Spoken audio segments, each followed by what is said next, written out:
नमस्कार दोस्तों, आप सभी का एक बार फिर से एक नए वीडियो में बहुत बहुत स्वागत है रोथिन्स अकाउंटेंसी क्लासेस पर। दोस्तों, पिछला वीडियो में मैंने आप लोगों को कॉलमर परचेस बुक सिखाया था। आज मैं आप लोगों को कॉलमर सेल्स बुक कैसे बनाया जाता है ये सिखाऊंगा। तो वीडियो में अंत तक बने रहिए, आप लोग आसानी से सीख जाएंगे कॉलमर सेल्स बुक बनाना। आगे बढ़ने से पहले दोस्तों, मेरा आप सभी से एक छोटा सा निवेदन है। अगर अभी तक आप लोगों ने मेरा चैनल को सब्सक्राइब नहीं किया है तो चैनल को सब्सक्राइब जरूर कर लीजिएगा और ऊपर का जो बेल आइकन है उसको दबाना मत भूलिएगा। वीडियो अगर अच्छा लगा तो इसे एक लाइक भी कीजिएगा, अपने दोस्तों के बीच शेयर भी कीजिएगा और कमेंट करना मत भूलिएगा। दोस्तों, मैंने अदर सब्सिडियरी बुक्स के ऊपर ऑलरेडी 3 वीडियो बना दिया है। मेरा आप सभी से अनुरोध है, आप लोग तीनों वीडियो देख लीजिएगा। मेरा चैनल का ही प्लेलिस्ट में दिया हुआ है 11 का, और आप लोगों की सुविधा के लिए मैं तीनों वीडियो का लिंक डिस्क्रिप्शन बॉक्स में दे दूंगा। आप लोग मुझे इंस्टाग्राम और फेसबुक में भी फॉलो कर सकते हैं। मेरा इंस्टाग्राम और फेसबुक पेज का जो लिंक है मेरा चैनल पे दिया हुआ है और मैं वीडियो का डिस्क्रिप्शन बॉक्स में भी लिंक दे दूंगा। तो चलिए दोस्तों, सीखते हैं कॉलमर सेल्स बुक कैसे बनाया जाता है। जैसा कि कॉलमर परचेस बुक में था कि खर्चा सब मतलब आपको देखना है जो ओरिजिनल प्राइस है बेचने का, सेल प्राइस जो ओरिजिनल रहेगा, कैटलॉग प्राइस या फिर आप लोग इसको लिस्ट प्राइस भी बोल सकते हैं। वही लिस्ट प्राइस को आपको कॉस्ट में लिखना है और अलग से अगर खर्चा आता है एडिशनल कॉस्ट तो उसके लिए अलग से एक कॉलम बनाना पड़ता है, अलग अलग कॉलम बनाना पड़ता है, जैसा कि कॉलमर परचेस बुक में था। तो वैसा ही सेल्स बुक में भी होगा। तो एक करके दिखाने से क्वेश्चन आप लोग का कॉन्सेप्ट और ज्यादा क्लियर हो जाएगा। तो अभी मैं कैमरा को बोलता हूं कॉपी की तरफ फोकस करने के लिए।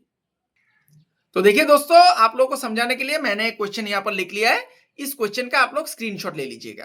तो देखिए, मैं थोड़ा समझा देता हूं। From the following particulars prepare sales book. आज देखिए सेल्स बुक बनाने दिया है। Banerjee and company, Guwahati, who deals in furniture. अभी देखिए यहां पर बोल दिया गया है कि ये बैनर्जी एंड कंपनी जो गुवाहाटी में स्थित है, जो मतलब मैन्युफैक्चरिंग हाउस, ये लोग किस चीज का डील करता है? फर्नीचर का। तो फर्नीचर रिलेटेड आइटम अगर वो लोग बेचेगा तो उसको रिकॉर्ड करना है, और दूसरा अगर कोई एसेट बेच रहा है तो ये एसेट रिकॉर्ड नहीं होगा। ये मैंने आप लोगों को ऑलरेडी बताया था अदर सब्सिडियरी बुक पार्ट 1 में, मैंने आप लोगों को समझा दिया था। और एक चीज इग्नोर करना है, अगर कैश ट्रांजैक्शन होगा तो कैश ट्रांजैक्शन रिकॉर्ड नहीं होता है।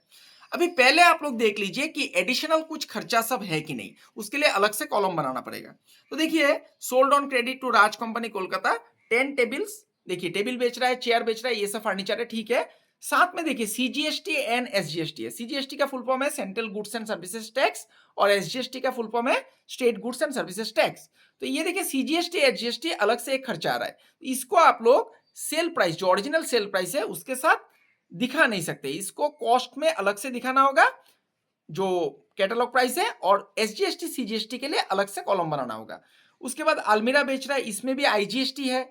फिर देखिए ओल्ड टाइपराइटर बेच रहा है। अभी देखिए ये लोग तो फर्नीचर का डील करता है, तो फर्नीचर रिलेटेड जो भी आइटम है वही सब रिकॉर्ड होगा, दूसरा आइटम रिकॉर्ड नहीं होगा। तो देखिए टाइपराइटर बेच रहा है, तो टाइपराइटर एक अलग एसेट हो गया, तो ये एसेट ट्रीट हो जाएगा, तो इसको रिकॉर्ड नहीं करना है। उसके बाद देखिए टेबल बेच रहा है, रिवॉल्विंग चेयर बेच रहा है, ये भी आ जाएगा, और सीजीएसटी एसजीएसटी यहाँ पर भी है। तो देखिए अलग से खर्चा क्या आ रहा है, सीजीएसटी और एसजीएसटी। तो यहां पर ही मैं बना देता हूं, इससे आप लोगों का सुविधा होगा। तो ध्यान से देखिएगा, मैं अभी बनाने जा रहा हूं। ऊपर में लिख दीजिए कॉलमर सेल्स बुक, ठीक है, कॉलमर सेल्स बुक। मैं इसी पेज में कर लेता हूं ताकि क्वेश्चन भी एक ही पेज में रहे और देखने में सुविधा हो। तो देखिएगा ध्यान से, मैंने कॉलमर परचेस बुक में आप लोगों को कॉलम कैसे बनाया जाता है अलग अलग खर्चा के लिए, एडिशनल खर्चा के लिए, ये मैंने आप लोगों को सिखाया था। तो आज आज खर्चा है सीजीएसटी, एसजीएसटी और आईजीएसटी, तो 3 कॉलम बनेगा दोस्तों, ठीक है। तो पहले आ जाएगा डेट, फिर आ जाएगा पार्टिकुलर्स, ठीक है, पार्टिकुलर्स को थोड़ा बड़ा करके लिख दीजिए। फिर आता है इनवॉइस नंबर। देखिए सेल्स बुक है तो इसमें आउटवर्ड इनवॉइस नंबर लिखिएगा, आउटवर्ड इनवॉइस नंबर, फिर एलएफ, फिर देखिए खर्चा, फिर देखिएगा डिटेल्स लिखना है जो मैंने आप लोगों को कॉलमर परचेस बुक में सिखाया था, डिटेल्स, फिर कॉस्ट आ जाएगा, ठीक है। फिर देखिए 3 खर्चा है, सीजीएसटी है, एसजीएसटी है, आईजीएसटी भी है, और एक कॉलम बनेगा टोटल, ठीक है। तो देखिए कितना कॉलम मैंने बना लिया।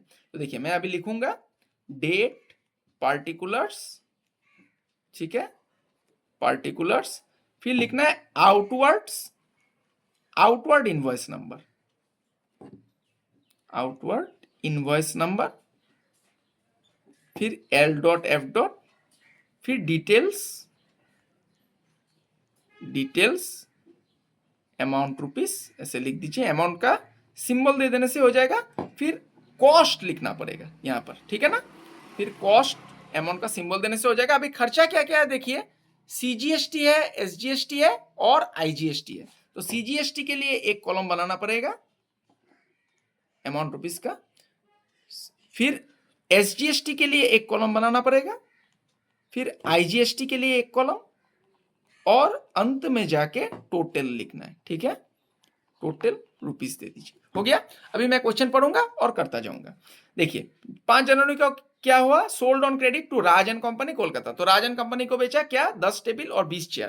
तो ये फर्नीचर है, तो रिकॉर्ड करना पड़ेगा। तो पहले लिखना है कहां पर बेचा है, मतलब जो डेटर है, डेटर का नाम लिखना है, राज एंड कंपनी कोलकाता। तो इसको लिख दीजिए 2023 जनवरी 5, राज एंड कंपनी,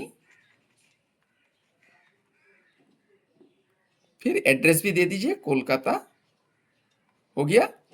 अभी क्या बेचा है, 10 टेबल। देखिए 10 टेबल है, 10 tables eight the rate rupees 1100 each. और बेचा गया दोस्तों 20 चेयर, ठीक है ना, 20 chairs eight the rate rupees 1000 each. हो गया। तो देखिए एक टेबल का दाम हो गया 1100, तो 10 टेबल का दाम कितना हो जाएगा, 11,000, ठीक है ना। इसको लिखना है आपको डिटेल्स में। फिर एक चेयर का दाम हो गया 1000, तो 20 का दाम हो जाएगा 20,000। तो टोटल आ गया दोस्तों यहां पर 31,000, ठीक है। ये हो गया कॉस्ट, तो इसको कॉस्ट में लिख दीजिए, इसको कॉस्ट में लिख दीजिए। अभी इसके साथ देखिए क्या है, सीजीएसटी है और एसजीएसटी भी है, 6%। तो सीजीएसटी एसजीएसटी आपको जोड़ना है, ये खर्चा है। ऐड, पहले सीजीएसटी दीजिए, सीजीएसटी एट द रेट 6%, फिर एसजीएसटी एट द रेट 6%। तो 31,000 के ऊपर आपको 6% करना है। तो मैं कैलकुलेटर का इस्तेमाल कर लूंगा समय को बचाने के लिए।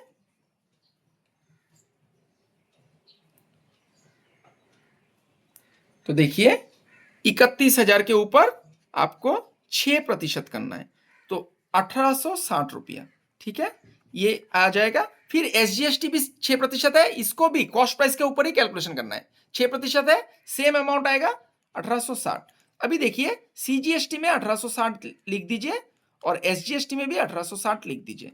अब भी टोटल कीजिए, यहां पर टोटल 31,000 प्लस 1860 प्लस 1860 हो गया दोस्तों 34,720। यहां पर लिख के 34,720 लिख के ऐसे क्लोज कर दीजिए और ये टोटल में बिठा दीजिए, ये टोटल कॉलम में, ठीक है ना। ये टोटल कॉलम है, देखिए 34,720 हो गया। तो एक ट्रांजैक्शन हो गया। दूसरा, sold to MS messrs Gupta and company Delhi on credit, 5 अलमीरा बेचा और स्टूल बेचा। तो ये भी फर्नीचर रिलेटेड आइटम है, तो इसको भी रिकॉर्ड करना पड़ेगा।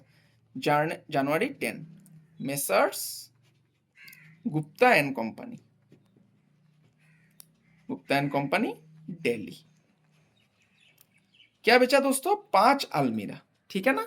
ये देख लीजिए एक बार क्वेश्चन, 5 अलमीरा बेचा 5,000 करके एक कदम, और 5 स्टूल बेचा 1,000 करके एक कदम। इसमें आईजीएसटी है, 5 almirahs at the rate rupees 5,000 each. तो एक का दाम 5,000 हो गया, तो 5 का दाम हो जाएगा दोस्तों 25,000, और 5 स्टूल बेचा 1,000 करके, 5 stools eight the rate rupees 1,000 each. तो एक का दाम 1,000 हो गया, 5 का दाम हो जाएगा 5,000। तो ये हो गया दोस्तों कॉस्ट 30,000, ठीक है ना, 30,000 हो गया कॉस्ट। इसको कॉस्ट में लिख देना पड़ेगा, 30,000 हो गया। अभी देखिए इसमें साथ में क्या है, चार्ज आईजीएसटी। ठीक है ना, IGST integrated goods and services tax 12%, तो आईजीएसटी ऐड करना है, ठीक है ना, जो भी एडिशनल खर्चा है उसको ऐड करना है, आईजीएसटी एट द रेट 12%। अभी 30,000 का 12% कितना हो जाएगा, 3600 रुपया, ठीक है। तो ये दोनों को जोड़ दीजिए, अभी 3600 आईजीएसटी आया तो आईजीएसटी का कॉलम में 3600 बिठा दीजिए, ठीक है, 3600 बैठ गया।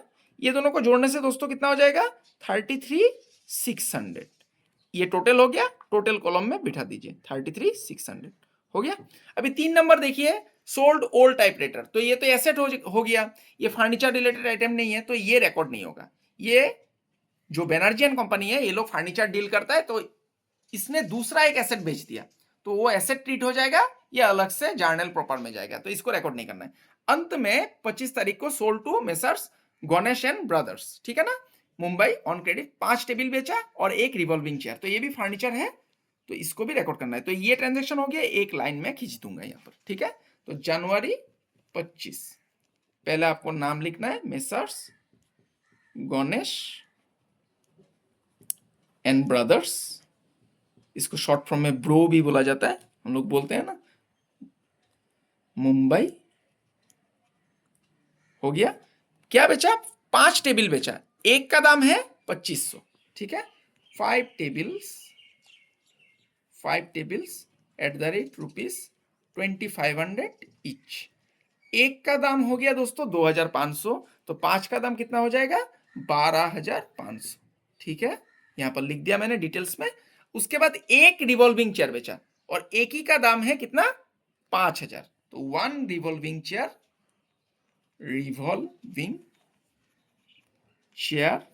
मैं थोड़ा छोटा करके लिख रहा हूं क्योंकि जगह नहीं तो नहीं पर्याप्त नहीं होगा यहाँ पर, eight the rate ₹5,000।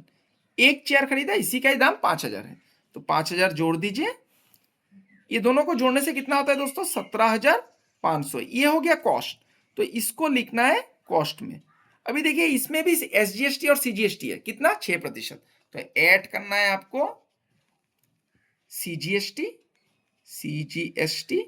Eight the rate 6%, और एसजीएसटी भी है 6%, ठीक है ना। तो देखिए इसके ऊपर 17,500 के ऊपर जो कॉस्ट है, इसके ऊपर ही परसेंटेज कैलकुलेट किया जाता है। तो देखिए 17,500 के ऊपर 6%, पहले मैं सीजीएसटी करूंगा 1,050 रुपया, और एसजीएसटी भी है 6%, तो सेम अमाउंट आ जाएगा, 17,500 के ऊपर 6% करेंगे तो सेम अमाउंट हो गया। तो यहां पर जोड़ के रख दीजिएगा, तो देखिए सीजीएसटी कितना आ गया, सीजीएसटी आ गया 1,050, इसको लिखना है आपको 1,050, और एसजीएसटी भी आ गया 1,050, टोटल करके कितना आएगा अभी देखना है, 17,500 प्लस 1,050 फिर से 1,050, तो 19,600 आया, ठीक है, 19,600, ये टोटल में लिखना है आपको 19,600। अंत में क्या करना है, यहाँ पर ग्रैंड टोटल बोल के लिख देना है, ठीक है ना, एक लाइन छोटा मैं खींच देता हूं, ठीक है, ग्रैंड टोटल, जगह का थोड़ा अभाव हुआ है यहाँ पर, मैं आशा करता हूं आप लोगों को समझ में आएगा। ग्रैंड टोटल करके आपको क्या करना है, ये सबको जोड़ देना है, ये जो कॉस्ट का है, सीजीएसटी है, आईजीएसटी है, सबको जोड़ना है। तो देखिए मैं अभी जोड़ने जा रहा हूं कॉस्ट का, 31,000 प्लस 30,000 प्लस 17,500, ये आ गया 78,500, 78,500, ठीक है। उसके बाद 1,860 और 1,050, 1,860 और 1,050, ये दोनों को जोड़ने से 2,910, ठीक है। उसके बाद देखिए 1,860 और 1,050, ये दोनों को जोड़ने से 2,910 ही आएगा, ठीक है, सेम अमाउंट है। फिर यहाँ पर देखिए एक ही अमाउंट है 3,600, इसको जोड़ दीजिए, 3,600 लिख दीजिए। अभी टोटल में देखिए 34,720, 34,720 प्लस 33,600 प्लस 19,600 हो गया 87,920, बस इतना करके आप लोगों को छोड़ देना है। तो ये है कॉलमर सेल्स बुक, इसका पूरा स्क्रीनशॉट ले लीजिए। तो आशा करता हूं दोस्तों आज का क्लास आप लोगों को समझ में आया है। आज मैंने कॉलमर सेल्स बुक कैसे बनाया जाता है ये मैंने आप लोगों को सिखाया है। आप लोग ज्यादा से ज्यादा क्वेश्चन प्रैक्टिस कीजिए। अगर फिर भी आप लोगों को दिक्कत होती है क्वेश्चन सॉल्व करने में, तो आप लोग कमेंट बॉक्स पे लिख दीजिएगा। मैं अदर सब्सिडरी बुक्स के ऊपर, चाहे परचेज बुक हो, सेल्स बुक हो, अदर जो कॉलमर परचेसेस बुक हो या फिर कॉलमर सेल्स बुक हो, इसके ऊपर मैं और भी वीडियोस लेकर के आऊंगा। तो मिलते हैं अगले वीडियो में, तब तक के लिए बने रहिए मेरे साथ। मैं ईश्वर से प्रार्थना करता हूं आप सभी स्वस्थ रहे, सुरक्षित रहे और खुश रहे। आज के लिए इतना ही दोस्तों, बहुत बहुत धन्यवाद।